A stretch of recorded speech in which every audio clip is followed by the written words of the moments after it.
Hey guys, let's start. In times like these, being a citizen is a big job. Thank you for joining us to celebrate the virtues of self-rule and debate the state of our republic. Welcome to the Citizens Prerogative Podcast.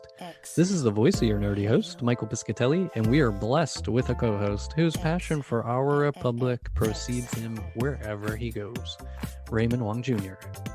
Thank you. I'm so excited to talk about a topic so nice, we decided to broadcast it twice. I love it. So yeah, today we are here to talk about episode number 17, and we are doing a follow-up, essentially a part 2 on freedom from religion. We'll come up with a title by the time this airs, but we felt the timing is critical to come back to this topic and just revisit a little bit of, some of what we're seeing happening around the world relative to democracy, and then the state of democracy as it's, surviving, hopefully, in the United States. So without further ado, let's go ahead and jump in it. So one of the things that triggered the discussion for today, for us to continue the discussion for today, is, this topic about religion in the United States and around the world, but specifically for our system, because it's the way our documents were written, it's essentially an externality. I mean, it really is. Of all the words in all the documents, it's only mentioned a few times. And so that in and of itself kind of gives you the idea that, well, that's in its own lane. It's something we're not really going to deal with. So let's just try and define it so that it stays in its own lane. And then we've carved this other lane around reason, knowledge, logic, science, information for the Republic. For Republic's sake. But, as time goes on and has gone on, that division has been allowed to become more blurred. You also see it like everything's becoming more blurred, right? We used to have a sense and sensibility about norms and about expectations and where certain things were proper or where they belonged, or at least that was, some of the picture that was painted for society that we were all supposed to fall into. Whether we did or didn't, it's another story, but we are here where we are now today, regardless. And it's pretty unnerving to think, some of the statistics that have been coming out, and I don't want to quote too much of it. There's no need to get sensational because the facts stand on their own. I think without having to state any statistics, I think people understand that if you aren't getting a broad set of news sources and you aren't even interested, you're like willfully ignorant, and the only place you choose to believe are the things that are reinforcing whatever concepts you already have, or the concepts you're choosing to adopt from your faith system, is a problem. We're having an erosion. We have an erosion of the fourth estate. The media is kind of tripping all over itself. It's a bit of a mess everywhere, and that's greed. I think today we might end up talking a fair amount about greed. Because greed is a religion. Thank you. Yeah, Ray and I have been talking about it, like leading up even to the previous episode, back and forth, just kind of thinking about it among ourselves, and we did come to that conclusion. we feel like greed is a line or a thread that is eroding so much of what is good and righteous in our systems, from media, I'll say, to faith, to religion. I would say that there's a helpful way and an unhelpful way to practice your religions, our religions, whatever we believe in, and keeping those separate from our state. And then, the greed and how it's been so pervasive in politics, the money in politics, that I still don't see any, I don't see any laws coming through Congress yet that are going to fix Citizens United. Maybe they can't. maybe there aren't a lot of laws. Maybe at this point, the Supreme Court's messed it up so much it requires a constitutional amendment. But how sad, how sick the state of our society and our systems are. And now we're just seeing a bigger push, right? I didn't watch much about CPAC. I've seen some hubbubs here and there. I saw the false idol statue.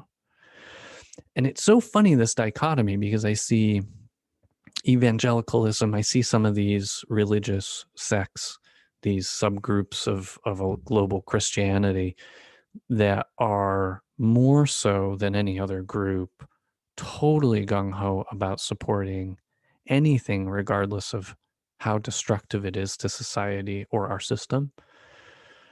And all these state houses across the country now, going on a full frontal assault to take out voting rights from people.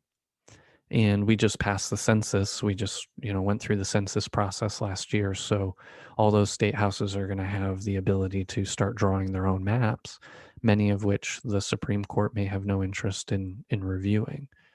So I don't know who's going to be represented in the next 2 years.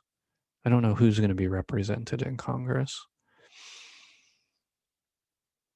It's going to be interesting, but we'll probably keep coming back to greed to see where the influence comes in here. But it's scary to think that people are not mindful. They're willfully unmindful of what's happening, in our society and then around the world. Because I'm thinking about Myanmar, and I know I suspect a lot of people probably aren't surprised or not even aware of what's going on in Myanmar. With democracy struggling to keep a toehold in place. Hong Kong is gone. Taiwan is trying to defend itself. And then here in the United States, democracy is under assault. The republic itself is at risk of becoming an authoritarian state rather than a representative government. And we have to keep talking about these things, and we got to keep bringing people's attention to it. And I suspect Ray and I will keep thinking about ways to try and cross that divide and plant that seed for Republic's sake in people's minds, because it's almost like a fever. I can't imagine, it's almost like a fever. At some point it's going to break. Just like you hear former Nazis talk about, how beholden they were to the Nazi system and propaganda. These religious institutions are using the best tools to manipulate people we know of. And they are powerful and they work. We know that for a fact. Well, I think we need to get to where it all started, right? So when it comes to, it was interesting because Michael and I got into this on a behind the scenes conversation, and I was coming into the conversation saying, and please understand that there is a robust debate happening. For every hour of content we put out, there's probably 5 or 6 hours of robust engagement. And one of the conversations we had is that I came to the conversation saying religion is necessary. It's needed for human society to develop. We wouldn't have been the civilized society we are without religion. But Michael had a much different view. Yeah. And it's interesting because there is a whole ream of, study, scholarly or otherwise, study on, the history of religion and the psychology of religion and the evolution and, why does it even exist the way it does. But just to pick on the moral argument, because I think most people feel like morals come from religion. And I would say the evidence, science has been studying this, nature versus nurture. It takes a lot of different arguments, but there is an innate set of qualities that humans are born with. There's a basic set of programming that we're all born with that predisposes us in a vast majority of cases or times to collaboration, to cooperation. But we're not just useful idiots. We don't just collaborate and aren't aware of the fact that people lie. We are born with a fully equipped set of moral sensors, if you will. Because morality as a term and as a construct, we invented. Okay. Morality is supposed to be a word that describes a group of behaviors. Ultimately, regardless of whether or not we have the word morality, those behaviors exist and they allow us to cooperate and to compete and to do all kinds of complex behaviors without a society, without necessarily, having any human organization on top of it. And we see it through, early child development psychology. Children are willing to help people who appear nice. Children are very observant of behavior and they read body language very well because we don't really communicate verbally until later in life and until many years after the brain has developed. So if you think about children, the majority of their mode of communication is through observation and very limited oration, right? They're not able to speak. They can cry and things like that. But they also don't understand necessarily language, but they understand tone, tenor, your facial expressions, your body language, all of that. Like they're very expert at reading things before they understand language. Because of all of that, they're able to tell somebody who is intentionally dropping something to get a child to come pick it up for them versus someone who has accidentally dropped something and legitimately needs help picking it up. A child who has never met this individual is capable of discerning those things on body language. Long story short, just to bring it home, and thank you, Ray, for bringing this up, the religious texts, many, especially of the oldest religious texts, do present many cases of morality. But a lot of what those texts do, at least in my opinion, is trying to join your innate sensation or feeling or expression of morality and try and marry that or merge it in one way or another to the society at large, to the social structure that has been built on top of some Western or some civilization, Western or otherwise. So those religious texts are always telling stories, the best way for people to survive. Kashrut is all about what to eat for long life. Theoretically, I'm projecting a lot onto some of these religious texts. But But it's like if I could just jump in real quick, yeah, it's scary, right? Like there's scary religious texts in there. So help me understand. And that was challenging for me as a child, is that some of the stories were scary. The good news and the bad news is my mom let me watch rated R movies right off the bat, man. So rated R movies were part of, and we had HBO, Cinemax. I think they called it Skinemax back in the day. Skinemax. Yeah. So to me, I was immersed in a lot of realism and life and also hyper Hollywood sensationalism, right? So then you brought in religion, and it was confusing to me to say, but this stuff isn't real. When I talk to my mom about the scary stuff I see on TV, she clearly explains to me what is real and what is not. But yet you're telling me that people turned to stone if they looked at Sodom and Gomorrah, that there was this problem, right? So I said, what happened to the stone issue? And it got me in trouble in school, and it got me in trouble with my elders or whatever, my family. My mom always ignored me, but I always said, what happened to the stone issue? Did we fix it? What happened to is there no more, because there's sodomy going on, right? So what happened? Why do people not turn to stone? How did they fix that? Because I Mm-hmm. seen it on TV and I didn't turn to stone, right? So for me, I'm trying to understand better, like what religion's telling me. So I was constantly challenging it in that sense. And unfortunately, again, for better or for worse, should I have seen that stuff when I was young? I don't know. But it put me in a position to always be challenging it. And when you're that young, you're not respectful. I think that was my challenge. That's why they kicked me out. But as we talked about and spoke about in previously, you and I were not meant for the catechism, right? Those religious schools were not really a place that you and I could thrive.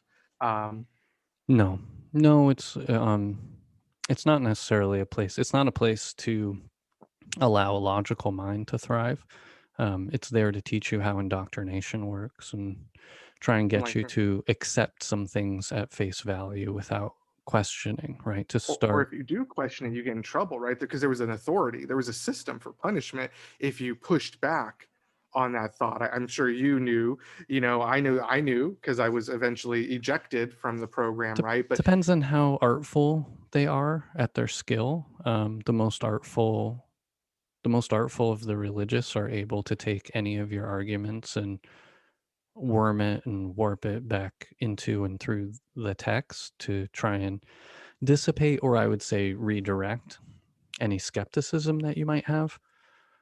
Um, but no answers to questions. I mean, that wasn't the point of it. And if you were working with a teacher, a religious teacher that didn't have any patience, then yeah, it was typically just punishment. Accept this. Just accept this. It's not your place to question it. and it is unique because I grew up in Arizona as well. So you got to imagine the religious establishment and the pressure of religion was extremely heavy in Arizona and in my neighborhood in particular. And we had LDS neighbors who said we were drinking the wrong type of soda, so we would go to hell. So it was a Mhm. really interesting neighborhood, to say the least. But outside of that, and predominantly white at the time, and it just was really, it was, for me, there was a lot of influence pushing me one way, and so to fight back the other way was complex. But again, when you have everyone around you, all the holidays, it's really like you're saying, we're born, I'm subscribing to the Michael Piscatelli way of thinking that we are born with innate morality, and that the religion taxed itself on top of it. So I came into this thinking, oh, we owe religion a debt of gratitude, but in a sense, I had to step back, and Michael broke down my own biases. He won that argument pretty quickly. He doesn't always win them with me, but that one, where we both end on opposite sides, I say nobody Yeah, wins in some of our arguments, but right. in the sense of, I was there with you. I said, wow, they've manipulated me enough that I'm still giving them credit where no credit is due. They do not deserve civilization as it is today.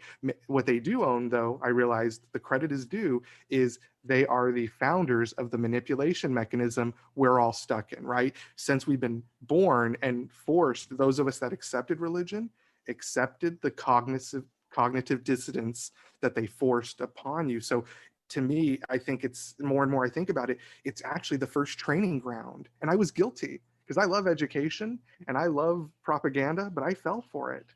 I Hmm. was still giving them credit. I won't give them credit for anything, but I was giving them civilization's gateway.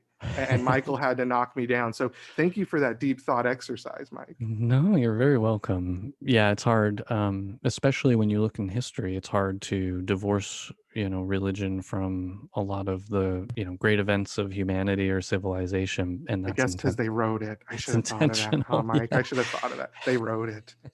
They want to seem like, they were the big underpinning thing that's allowed everything to be the way it is, and it's not true. It is a power structure that was built on top of it, and truth be told, religious indoctrination intentionally starts very young in people's families because that's when it works best. Our ability as young humans, our ability to think critically doesn't come on until later. Because if you think about surviving in the bush, in the wild, a child really shouldn't, it's not its place to question how to survive until a certain age, until it's experienced certain things. And so evolutionarily, biologically, we are tuned that way up until the age roughly around 9 years old, depends. But roughly up until the age of 9 years old, you don't question authority that much. It's intended so that you know how to fish and hunt and build a hut and climb trees and do all the things that you need to do to be able to survive. So this is not the time for you to be holding up the tribe, right? When we're getting chased down in the bush by some predator that we're trying to hunt or whatever it is. And I'm then glad. later it comes Can I on. just interject Yeah. one thing with the bush? Because I hate to interrupt you, but you're saying some great stuff.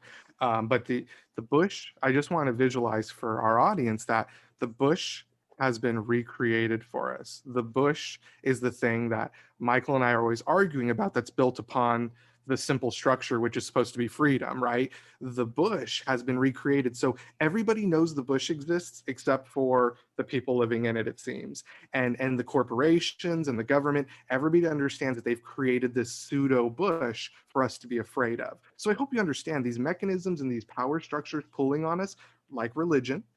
They have built this well manicured bonsai tree of humanity. And anytime something starts to stray, we use legislation. The Christian organizations use legislation or their power to trim the bush, to trim it so they can try to keep legislation to legislate morality. So we're all living in the new bush, which is, I just wanted to again interject that, Mike, that the bush is what we're always arguing about. Like peek outside the bush. It's okay.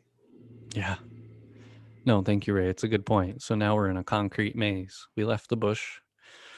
You can't survive. Your family can't go farm the land and live off of it necessarily. Now, maybe if you want to go do that in Alaska, it's possible, but most of us aren't doing it, and most of us won't do it.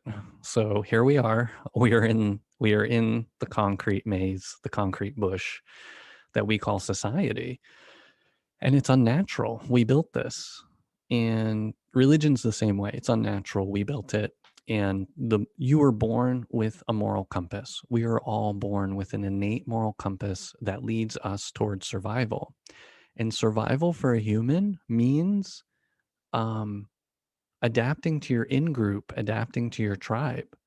I forgot who I was talking to. I was talking to a friend the other day, and we were talking about various things, but it's funny when you study things like cognitive behavioral therapy and whatnot, when people talk about the lizard brain, the amygdala, and they talk about fight, flight, or freeze, and they always, whoever it is, generally will go back to the saber-toothed tiger, right? They'll use that as an example, which nobody can identify with. When was the last time you had to run away from a saber-toothed tiger? So let's dial that back, because they'll say it's BS. And I'm like, no. What's missing from that analogy is us, humans. There is no animal more dangerous to humans than other humans. And that has been the case ever since we've been agrarian, ever since we've had steel, guns, germs, and steel. We have been, quote unquote, the predator at the top of the food chain now for eons and eons and eons. And our biggest predator is ourselves. And so when you think about this, you have to think about it from an in-group and out-group perspective. Many groups of people have now hijacked this innate sense of the other. Okay, we're born with morals, and the moral is not to kill your fellow person. But who is your fellow person is the next question. Your in-group, your tribe, versus the out-group, the other tribe. Because evolutionarily speaking, we succeed when we cooperate with our kin, and we potentially perish if we are murdered by our adversary. So remember, the amygdala is the lizard. It's the oldest part of your brain, not the newest part, evolutionarily speaking. But it's still there. It's there to survive. You're born with morals. Religion has hijacked those morals and given you a different construct to put on top of it. And one of the things, I'm going to bring this home to cognitive dissonance, because what religious groups tend to say is it's okay to struggle with your faith. Oh, that questioning, that struggle, that feeling of questioning your faith, I think is the way they describe cognitive dissonance. And what cognitive dissonance is, your innate moral compass saying, this is true, A is true, but then society at large, your legislators, your religious, clergy people, whoever it is, your neighbor says something else, right? And cognitive dissonance is that feeling that something's not right. These two things don't seem to add up to me. They don't tend to make sense. And I'm feeling squeamish about it. And, whether it's because The microbiome of little animals living in your gut on your vagus nerve are smarter than you are. We don't know yet, but you get a feeling something's not right. This information doesn't seem accurate. That is cognitive dissonance. When someone tells you to do one thing and you know deep down in your bones that that's wrong, or there's something about it that isn't right, you have a feeling. That feeling is your internal moral compass in most cases. And we feel it sometimes. It's something we're trained early on in our lives to ignore. Back to something Ray was talking about before we got on here, about like homelessness, people who are down on we're just taught, oh, well, they are just bad people, or they just messed up, or they don't have good morals, or whatever it is. We feel bad for those people. But the fact that we keep driving on and we go on with our daily lives, and that there's cognitive dissonance there. There's this system has issues with it, and it wants you not to think about it. Marketing doesn't want you to think about the full cost of production for that product you just bought. The real purpose of marketing is to divorce you from the production life cycle, from all the humans in the world who are suffering in the production of that, the environment that's suffering in the production of that, for the sake that you're willing to buy it, at the cheapest price so that they generate a profit.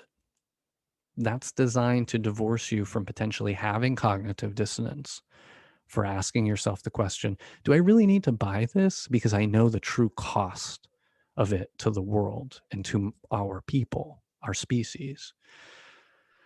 So it comes up everywhere. And this is why religion is such a problem, especially for me, because it's one of the first ways we're indoctrinated not to believe our moral compass, not to necessarily to begin overriding that internal questioning, that internal something's not right, that pops online after the age of 9. It's strange. I hope you'll come with me on this one. But as you're talking with us, I'm having a deep thought experiment about how can I see this, and how has it materialized itself, this dissidence from the product, right? And I thought about, we should call it the local butcher example, okay? Because back in the day, what happened when you needed meat? You went to your local butcher, right? And you had a relationship with your butcher, and you knew he had that meat in the back, and you knew he had to cut it up for you, right? So it seems like now when I go to the grocery store, there's nicely packaged meat all laid out for me. I have no clue that it really was a whole animal at one point. So it's like, if anyone wants to try to join me on this thought experiment, think about your local butcher in the old days when we were more thoughtful, when we had to be, probably. There was a system of distribution that made sense for meat. And now we've turned it into a commodity product, in the sense that I've completely distanced myself from the thought that came from an animal, right? There's no process. But if I think about where this industry came from, the classic neighborhood butcher, that is real. That is, you're seeing the animal being cut up for you to size. And I think, again, like, that's where I was thinking. So if anybody wants to try to practice it, anyone who's older then, that remembers the neighborhood butchers, this is the change. This is the transformation in America that we shouldn't have had. The neighborhood butchers should probably exist. Not the gyms. Again, I'm not out totally against gyms, but I'd rather see more neighborhood butcher. Yeah, I mean, and that's going to go back. We'll be talking so much probably about that more so when we get into resiliency, and we'll be bringing back a focus on small business, small, local, sustainable, resilient communities. So what Right? you're saying is our solutions are connected, Mike, that you and I are coming up with solutions that are trying to be holistic and webbed. Now, I don't know. I don't know if it's going to work in this thing called America. We'll see. We got to come up with some good branding for it, right? But the one thing we're never going to do is package and sell you something that triggers your cognitive dissonance. And if it does, we need to know, because I'm curious. I mean, we're trying to stick with the innate good in humanity here, especially for the sake of our republic. Go ahead. Just make sure we trademark that, the butcher, and local butcher. And I don't. Maybe it doesn't exist. I don't know. All right, sorry. Go ahead, Mike. I don't know. But I mean, the butcher is a really, really good example, because I can't think of the last person I met who's actually slaughtered their own pig. Can you think about, or a and the bigger cow. challenge, right? With the meat distribution issue and the overconsumption of meat, the way we've transformed the Yeah, meat industry is a problem. We do need to move back to mass a consumption. better relationship. Yeah, a better relationship with meat. We should have a real price on that But meat. butcher analogy. Let us know, audience. Don't steal it. It's ours. We claimed it. This is all recorded. Obviously. Funny. Oh, I love it because the butcher goes back to muckraking. It goes back to Upton Yeah. Sinclair and the It goes animal back to, farm. yeah, it's ancient. It's ancient times actually, because the butcher was one of the first roles. And when you had the wealth enough to get for the peasants to have meat, you had that local butcher. You're going back to plebeians. You're going back to people Exactly. who were what would you say, tied to the land. Well, we were there up until the last 100 years almost. Like we were a Right. lot closer. Within the last 100 years, we've done a leapfrog away, and it's dangerous. Industrialization and what is it? Prolification? Yeah, we got it wrong. Whatever it is. The lesson of the Greed. industrial age, It's greed. greed is a religion that's killing everything. But also the lesson of the industrial age, I believe, will be that industrialization is not for everything. Don't industrialize people. Don't industrialize food. There are certain things that are meant to be sustainable. So, just to bring it back on an attack of the Republic, or before I do that, actually, let's do a quick sponsorship message. Here's a message from our sponsor, Citizen Do Good. Fulfilling a dream where all possess an intrinsic love for self-rule that is reciprocated with free speech and equal justice under the law. Citizen Do Good values the promise of all of the amendments to the Constitution, along with the original core documents. Taken together, they form a framework and operating manual for the Republic that provides us with the means to change with the times. The time is now to deeply re-examine our current implementation of governance for the dawning of a new day. We are a proud sponsor of the Citizens Prerogative podcast, a major partner in spreading the good word about civic love and the power of change for us all. Help us to stay on mission and grow this community by rating the podcast with 5 stars on iTunes through the app on the web or on your device. If you don't feel like you can give us 5 stars, let us know why on our sponsor's Facebook page, Citizen Do Good. Like and follow it to help out even further. Also, make sure you join our newsletter at citizendogood.com. You'll get updates every couple of months on all of our antics, not just the podcast. While you're there, check out the shop, which has your favorite merch and provides a way to make a one-time contribution to help us pay for production and hosting. Feel free to share any suggestions you have directly through the Contact Us page at citizendogood.com. Thanks for your support. I think that I'm so excited we're doing this part 2 because we had so much to talk about still.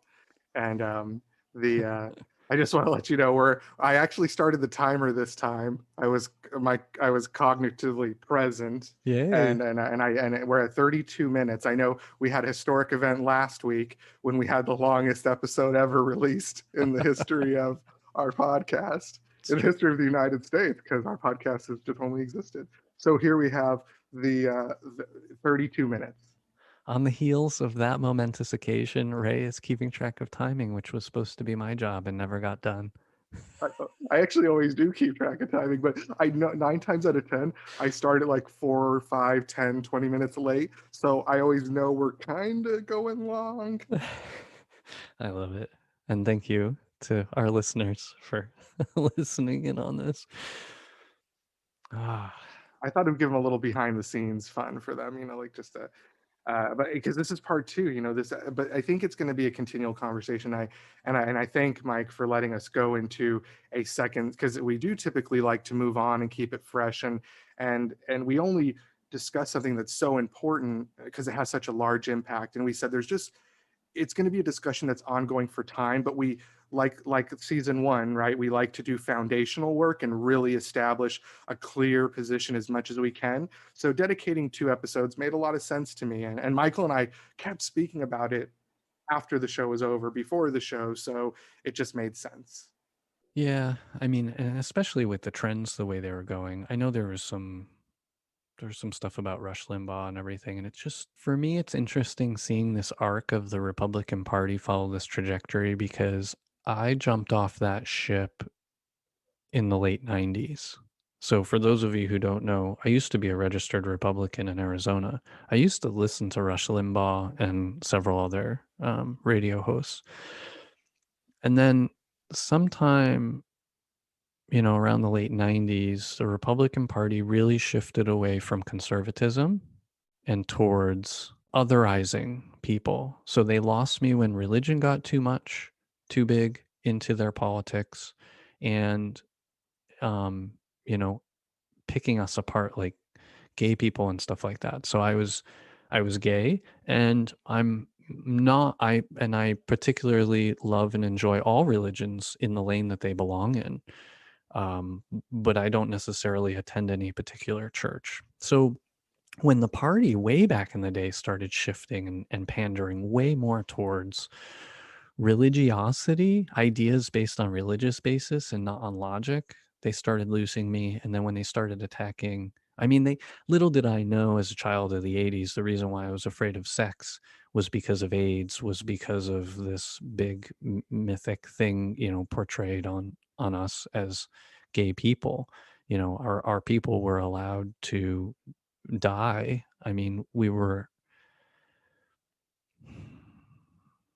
going to stop there because it's going to take me on a different set of Yeah, topics. like maybe we just But maybe I go left ahead. that, and to see the Republican Party really fully starting to bring home some of these things that started way back in the 90s. It's like I see these articles and it's like, gosh, what's happened? Oh, everything's going off the rails. I'm like, no, actually, if I go back to the earliest memories I have of this party, it started going in this direction, and it just hasn't stopped. It's been full steam, and it's been gerrymandering its way into ever more extreme positions of power.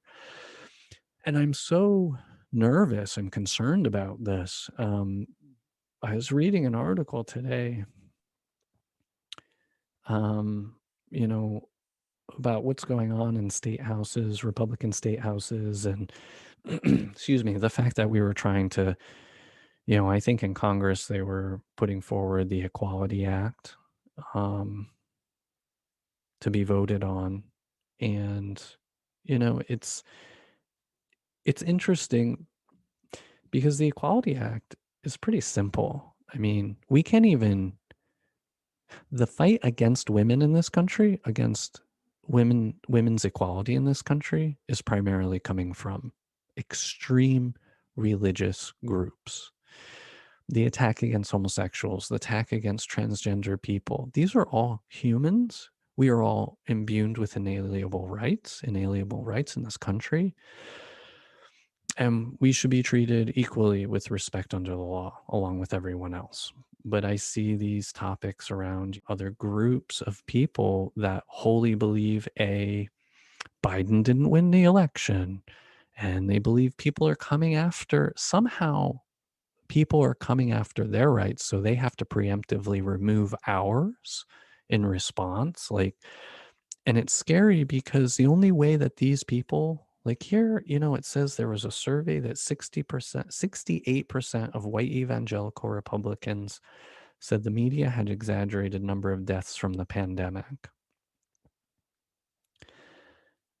I just, all of this information, people used to say, well, how come people are voting against their own interests and stuff? It used to be less critical, I think. It used to be less important. People are dying. People died during the Capitol riots, and there are a huge group of people believe that that was Antifa undercover. And a lot of this I understand is conspiracy theory, but at the same time, a lot of this is also, when you look at some of these pollings and whatnot, you can tell there are certain groups of people that have tried to corner the law on morality and what it means to be a good American or a good person. And they're selling it. They branded it, they're selling it, and it's wrong. And it's not moral, and it's not right. It's sick. and Well, sad. if we can get to then, like we were talking about, the root of this is the religious organizations who have the most vested interest. Because most of the other organizations have a product or something else that they're capitalizing on, but the church itself has an exclusive corner on morality because that is their product, right? That's all they try to generate, and that's how they generate their parishioners. So in that sense, they are the original at conducting this type of activity. And now the church and the religious mechanism itself has become kind of weaponized against our own democracy, and that's what we're faced with. So I just want to kind of bring it back to be clear on the fact that religion is not bad. It's the weaponization or the industrialization, frankly, like I said before, of the religious component. Like Michael said, the fourth estate is at risk, right? Because all of this is in flux, and there's a power structure. And I think Michael said this earlier, and there's kings because of the power vacuum that's being created, because nobody is really standing up for what is right. All the powerful seem to be standing up for the status quo. So I'm not saying anybody's standing up for what's wrong, but there are definitely people that are giving it up to what was. And what religion and what a lot of what we live in today in our system that we talk about, this bush, is appeasing the poor. So a long time ago, when religion became extremely powerful and when it came into influence, is when its job was to keep the poor at bay, to accept their lot in life. There's the saying that I always think of: the meek shall inherit the earth. It's something that's very shared, it's very present. The meek shall inherit the earth, to me, is the best example of propaganda to say, just calm down, your life sucks, but there's something better afterwards. And you hear that time and time again, that people have distanced themselves from the homeless person on the street because this is not the final life, that there is a better place, that there is something afterwards. And I believe that's a dangerous practice. And again, we've been trained that way from birth, so we will accept our position of no power, very little influence, right? Where the rich have religion, power, and influence, so they get all three, but we get one. Most of us get one if you want it. It's your religion if you want it. It's a good point. Yeah. Using it to placate us, to get us to accept that slow death and suffering, Oh, it's okay she died early, but she's in a better place. Isn't that's so good? That can make you feel better. It's not for that person whose life is over and they won't get the next 30 years. It's for you to feel better. So your cognitive dissonance, again, you got to remember that the Assuage your funeral's for guilt, you. assuage your real moral feeling about that situation. For not doing anything. You're not helping. But how could you? Again, the system has you running in that concrete maze. So to help your friend, you literally, or to help that family member to climb out, it was difficult. You don't have the financial means. Your family doesn't have the means. The schools are not open. Everything is working against you. And it's unfortunately purposeful because there was so little support to begin with. So when the pandemic swept over us, what little structure and support there was to help us at all, and manipulation, it was all manipulation mechanisms, they collapsed under the pressure. And now everything is in flux because there was very little there in the first place, right? Resiliency. You'll hear Mike use that word a lot. Our system is not resilient. This would have never happened if it was a genuinely funded, invested in, and cared for system. And we need to care for ourselves like we care for our religions and our Republican Party or our Democratic Party or that. I'll just say on the other side of Michael's story, when we met, I was a staunch Democrat. I was happy to see his structure fall apart through the 90s, but now I'm horrified because I see what's happened now. And I wish that we could have done better in the 90s. Like, instead of pushing further apart, do you not realize we've been fighting since the 90s? Michael and I were on different sides of the coin. And eventually, I, of course, and he did think I was a little bit communist with just cause. And in a lot of ways, in the end, we're coming out, we're still trying to find that equilibrium. What is it? 20 years later, 25 years later? I don't want to put a date on it. Good. Yeah, thank you. Right. Yeah, various various perspectives to the table, and in the 90s too. I've been an independent ever since I left the Republican Party, because the Democrats weren't quick to embrace gay people. Nobody was embracing gay people, and the Democrats still had religious litmus tests. So for me, like, once I started waking up and seeing it across the board, I'm like, no, no, no, wait a minute, these power structures are they're self-interested as well. And so I've been an independent ever since then, because I noticed very quickly that, those organizations were self-interested, and they had power structures that didn't necessarily align with my values as well. So just to be clear where I am on any fences, I believe in the republic, and I don't believe in parties.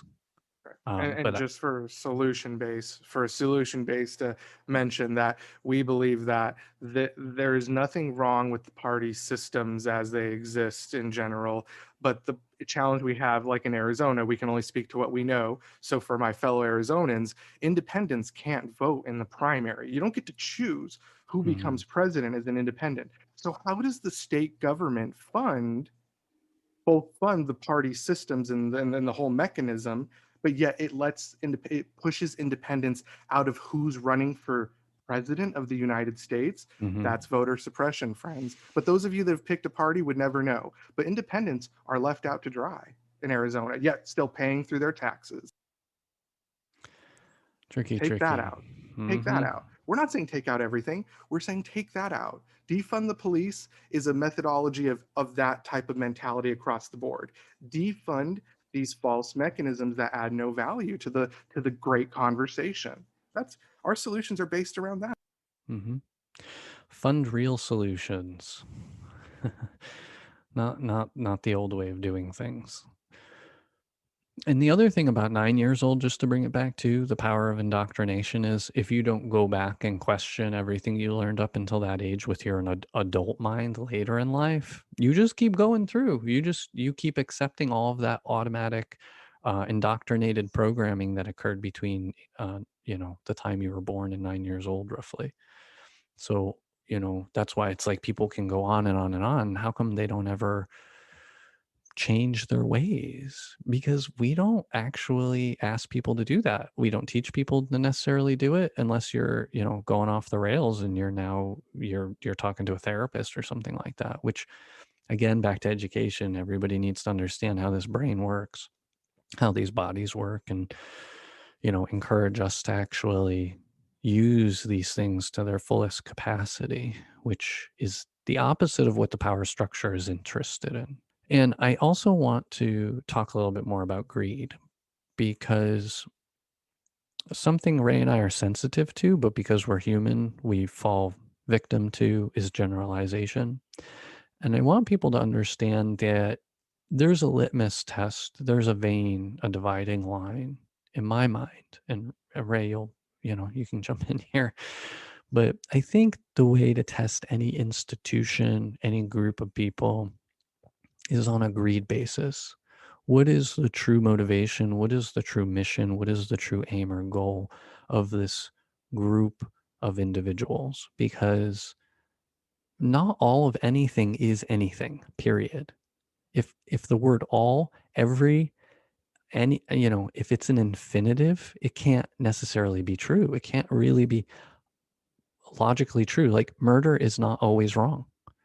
You can't say that. So be cautious about these infinitives and whatnot. But I'm going to make a strong statement that wherever you find greed, you will find cognitive dissonance somewhere in there, because greed forces us to behave in ways that may not be cooperative. It forces us to put ourselves before others. And all of the best religious teachings I've ever seen has put the survival of us over the individual. It's like we're supposed to help one another. We're not supposed to tear each other down and attack each other. And so if you find yourself dealing with an individual or a group of people that's asking you to otherize, that's asking you to hate somebody, that's telling you a group of people is nothing but lies, tells nothing but lies, Those are all fallacies on the face of it. And if there's money involved, then there's greed. And you need to watch out because greed has perverted everything here today because of industrialization and because of the pervasive way we've deployed industrialization and capitalism as if it's a panacea, as if it's a solution to all problems. And that's just not a fact. That's not true. And it's dangerous. It's corrosive. And that's why we see so much rampant corruption in religion, in politics, and our personal interactions. I mean, it's so hard for us to trust each other now. And that's, to me, by design. It's so that someone else can tell us who to trust. And it's scary. I don't know how you feel about that, Ray. I'm with you. I'm with you in a lot of ways with that one. And I don't really have an argument other than that it sounds like we need to create, much like we have business ethics, apparently we need business greedology.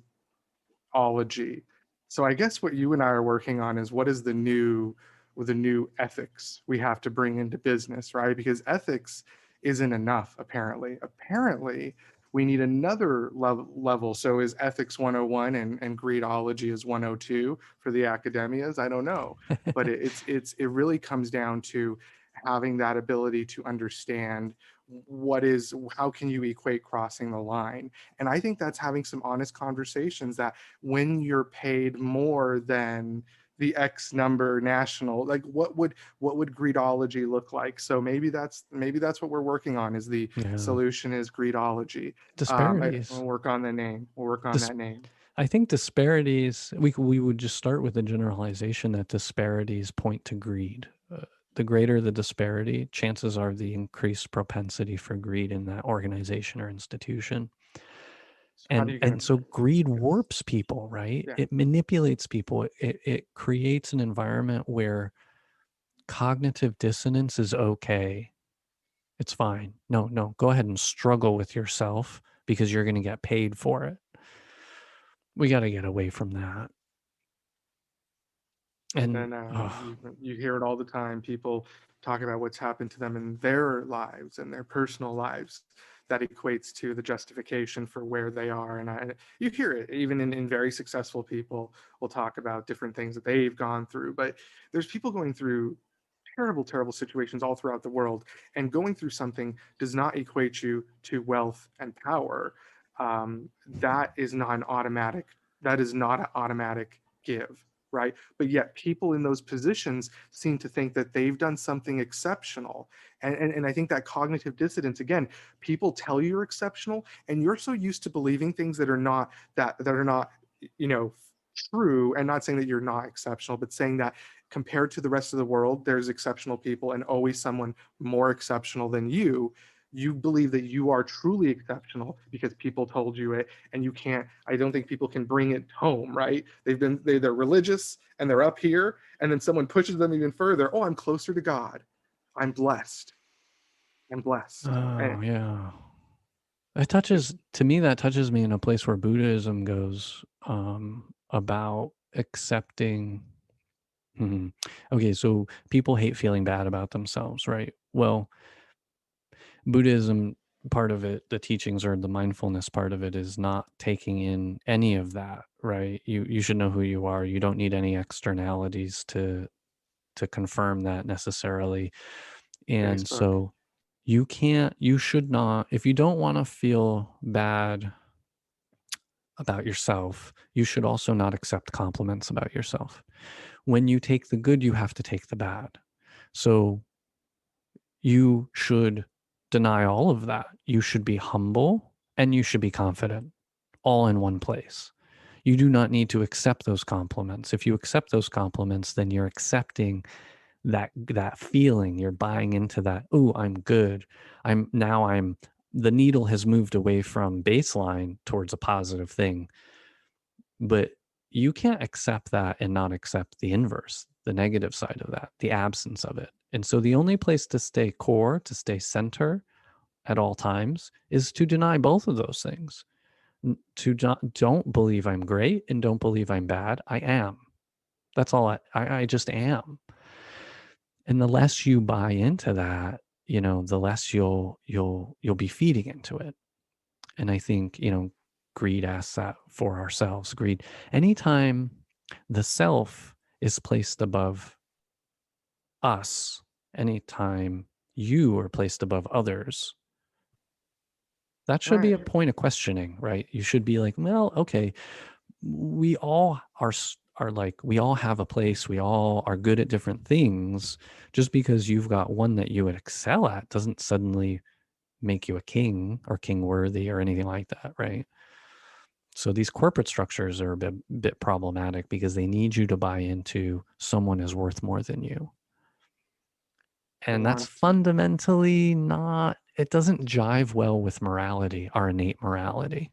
no, but you're taught to buy into the structure. And I just have to say, because I've been in leadership for over a decade, and maybe I'm old enough now that I'm 40 that I can say things that I understand a little bit of what's going on. But my whole career, people have come back to me. They've rounded back to me, mentees, employees.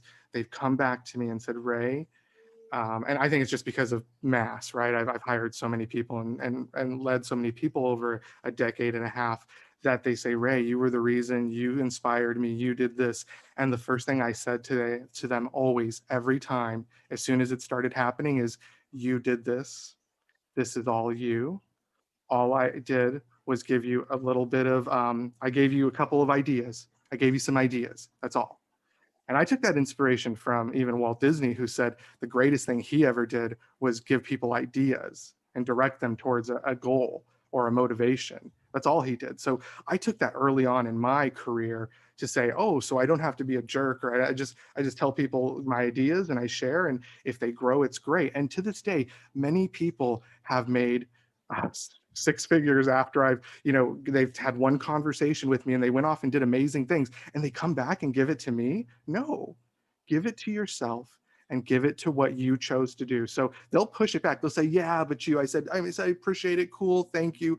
I say, but you're the one that every day put on that tie. When I told you to put on the tie, you did it. When I told you to change your brand, you changed it. I didn't get you dressed every day. So people push back on me and I push back harder. And so just as hard as I push on everything, I'm pushing people away from me to say, I am not anything else than someone. Even when I would get in trouble, like not get in trouble, but when my staff would be mad at me, I'd say, when I leave this room, you realize that I'm just a person, right? That the title here is just something that's the structure the company requires. But when I leave this room, I'm still a human being like you. And people would just be shocked that I would give up my power. So I'm glad you just said that, Mike, because for me, it was a little humbling, and I'm going to keep doing it. I give up the goose. Like, I'm not special. I'm just here, and I'm vulnerable enough to tell you my secrets and tell you Yeah. my feelings. We're all capable, and we're so much more capable when we're open to being vulnerable, open to being ourselves. Everybody's trying to paint some picture that's some expectation wherever it came from. And the closer you can get to your core, the more you can live your truth, your values. Try and move away from cognitive dissonance and follow your internal moral compass. Get in touch with that. The more fulfilled you'll be, the less sad you'll be in a lot of ways inside. This takes me back, and this, I don't know if this will close us out. You'll keep me honest, but it takes me back to a conversation Serge and I were having recently. We were talking about that group of Islamic folk who were being expelled or maltreated in Myanmar before this latest uprising or whatnot, right? And this whole idea of like, well, what do you expect? Of course, they have a different set of system and they don't treat women the same, and so the government or the prevailing organization of people where that group of Muslims lived didn't jive well with their form of society, with their culture. And so it turned into this discussion. Well, what do you expect? Do you expect those people just to accept what the Muslims accept? Or do you expect the Muslims to accept what they live? And I said, well, I think it all has to coexist with time. And that's the beauty. If there was anything exceptional about America, it's in that promise of hope that regardless of how different our perspectives may be, our beliefs may be, that we can come together under this one roof and over time learn to respect and appreciate freedom for all of us, for all of our humans under this group. And I was like, you will never end this war of the other, as long as the other persists. And if you push them to their own country, I mean, I blame, England, right? England created Pakistan, India, etc., right? They were the ones who said, well, we weren't able to come here and save everyone with Protestantism. So, the Hindus, you get your land, and the Muslims, you get your lands, because we don't know how to deal with this crazy difference that you guys are trying to deal with. And of course, all the countries ended up separating themselves, right? And you get Kashmir, disputed territories, etc. I'm like, we've seen this time and time again. That doesn't, having Israel separate from the Middle East does not create peace. Having Muslim countries, Hindu countries, and communist countries does not create peace. When, the United States couldn't have had different versions of freedom. One group of people allowed to own other humans, another group who thinks that's completely atrociously wrong. But we built this house. Well, one thing we understand in America, and we don't get it, is we understand one thing very well, and that's property line. We're all born with an innate understanding that's indoctrinated from the beginning of time, which is property lines, state lines, city lines, county lines. Those human constructs we've all agreed to, and we all understand, even though there's no physical boundary, there is a cognitive understanding that we've all leaned in and agreed on. So it shows that we have the power of people to agree on something and go there. But the problem is we're trying to apply property lines, this methodology that came from Europe, property lines and that sort of governance to regions that, what are you talking about? Lines Yeah. and divisions and neighborhoods and separations. And we cannot apply our system. It's because it's actually not a good system. That's the problem, right? It's part of the problem. Excuse me. But I think you need to have a big tent, and I'm going to bring it back You're to right. Harvey Milk. You're right. Harvey Milk's mission, and anybody can debate me on this, but I think one of the core tenets that rings true to today is about coming out of the closet. And it's really hard to hate the person you know. It's much easier to hate the person you don't know that you can label with whatever you want. But I know Muslims, I know Jewish people, I know, people of every, walks of life, religion, from people who have not had a worry or a concern in their lives, just following the track that their parents told them to follow, to those of us who followed maybe a path that's less traveled. And at the end of the day, we can all have human interactions. We are all humans. We are all fundamentally born, right, with the same functionality, needs, wants, desires. And if we don't use those buzz terms, if we don't wear our brand label, we can connect. We can get along. We can make laws. We can live together, even if women are treated differently. I'm not saying they should be.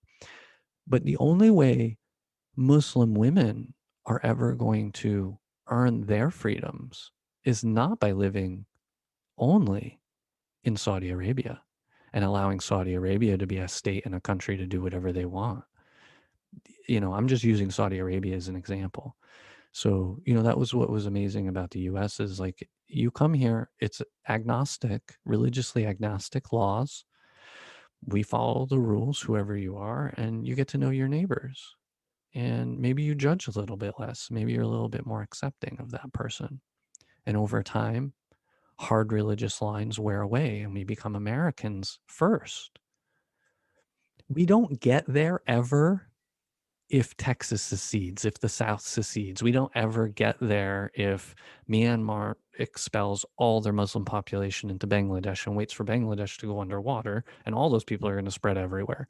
Like, it's silly. I'm going to stop.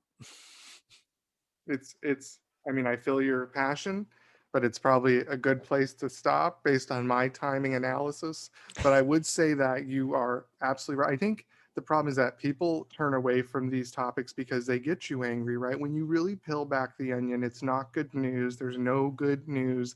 It's all a work in progress. It's all broken. It's about one step up from slavery, but that's okay. Being close to it, understanding the hard work we have to do makes the mission that much greater. So when you do look, there is bad news, and we know that, but you don't have to stay in it. The problem is that the media company wants you to stay and boil. We don't want you to be a frog in water, right? We want you to join us, because I hope you agree. Maybe we'll get some of your feedback, but we are trying to have a progressive conversation. We're trying to set the citizens' conversation and trying to say, these are the kind of things that are important. And hopefully you are seeing the common thread. I think we might look at doing more episodes that help align these solutions as it comes up. But this one in particular, religion, will be an ongoing conversation. It's an ongoing mechanism that needs to be pushed out, and education needs to take its place in the forefront. You should be reading educational developmental material first, maybe not a Bible. But again, that's your freedom, and that's the beauty. What we are saying here is to know what type of indoctrination you're choosing. Just know they're both the same. All books are the same, whether it's the little red book from Asia, or whether it's the Bible. They're all are a form of indoctrination, and the freedom of America is your choice of what to use. Be curious. Please be curious. The more you let in, the more you'll understand, and everything will fall into its place. Like a child, Michael, like return to that innocence and that Yeah. cognitive, like, we're curiosity, and be vulnerable, and cry, because that's what children do. They allow themselves to experience things that they're scared of and they're afraid of, but they're excited by it. And they remember when you used to be afraid, but you'd go for it. And we're asking you to do that again. This is a scary situation for all of us. Everybody is scared right now. I think we could agree with that. Yeah. And remember, men and women, the concept of being a man, just be a man, or, women in their place, all of that is a construct. Please remember that, because we're starting to still see a lot of that toxic masculinity type stuff getting sold out there. And I know that's a buzzword, and I don't mean to use it, but if anybody's trying to paint an expectation of how you're supposed to conform to something, be curious. Don't take it at face value. Wonder where that's coming from. I think it says more about the person who's trying to get you to fall in line than it says about you in particular. So with that, I think that's going to do a wrap for today. Thanks for keeping track of the time, Ray. We have been your hosts. Thank you again to Mr. Raymond Wong Jr. And thank you, Mr. Piscatelli. It's been just over an hour. What else is new now? I think we're hitting a trend. For more information on this and other episodes, head over to citizendogood.com and click on podcast. While you're there, hit up our Contact Us page and leave a comment. We'd love to hear from the community. Special thanks to you, our listeners. We save the best for last. You are the best, and you have been for years. Thank you for your support. We know it's painful, and we love you. Intro music sampled from OK Class by Ozzy Jock under Creative Commons license through freemusicarchive.org. Other music provided royalty-free through Fislian Studios, Inc.